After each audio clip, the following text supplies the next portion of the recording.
Pakistan stock exchange में कारोबारी हफ्ते के दूसरे रोज उतार चढ़ाव के बाद मंदी का सिलसिला जारी है।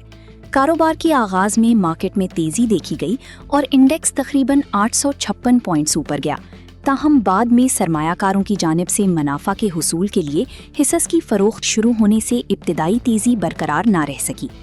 KSE 100 इंडेक्स 700 से ज़ायद पॉइंट्स कमी के बाद 1,80,575.06 पॉइंट्स की सतह पर ट्रेड कर रहा है।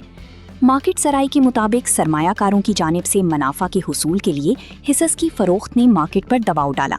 पावर, फर्टिलाइजर, टेक्नोलॉजी और सीमेंट सेक्टर में दबाव रहा, जबकि ऑयल एंड गैस और रिफाइनरी सेक्टर में खरीदारी देखी गई। तज्जियाकारों के मुताबिक मार्केट में उतार चढ़ाव के बावजूद मजबूत कॉर्पोरेट नताइज और सरमायाकारों की मुंतखब शोबों में दिलचस्पी मुस्तकबिल में मार्केट को सपोर्ट फराहम कर सकती है।